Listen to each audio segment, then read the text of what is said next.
Hi, parents. How are you?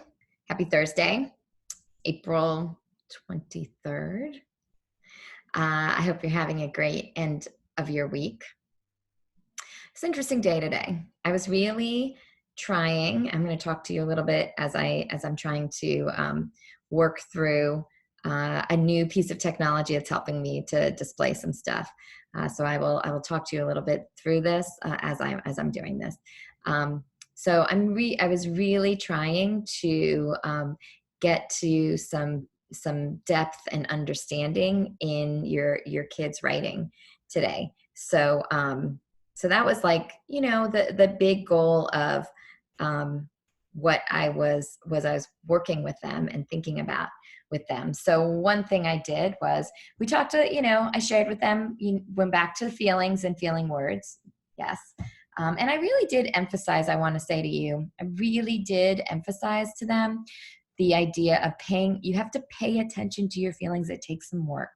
You have to stop. You have to tell yourself, what am I feeling? And try to, really get some precision around that in your language.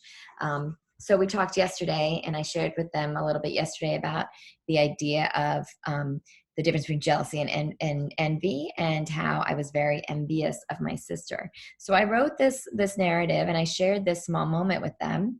A small moment is a piece of narrative. It's a scene.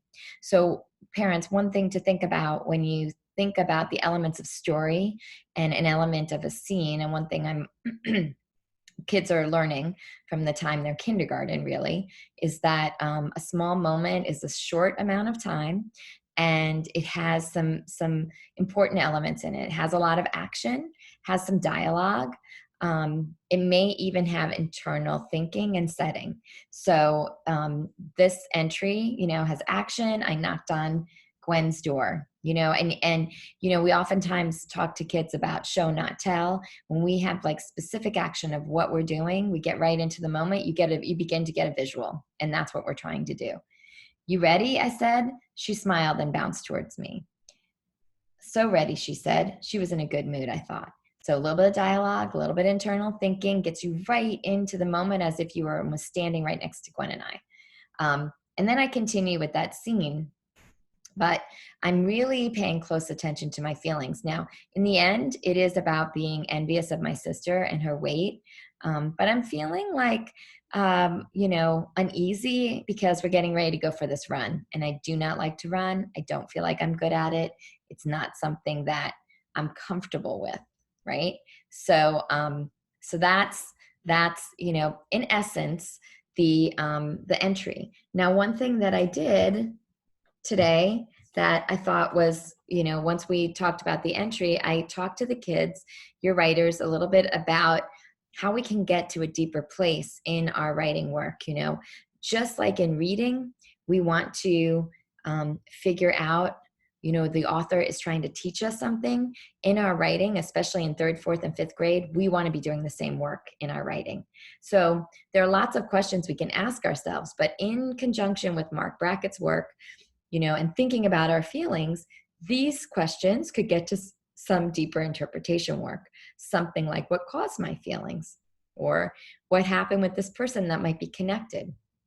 And then for writers to do a little bit of writing, answering those questions. Very kind of reflective questions, but will help to get to deeper interpretations. Very lofty work, very important work. That you can help your kids with. One of the big things that you're always trying to help kids understand is that you want to write with real truth, real meaning, real significance, and really be honest to yourself and to your readers. The best writing is not at all about these grand trips or these like grand experiences.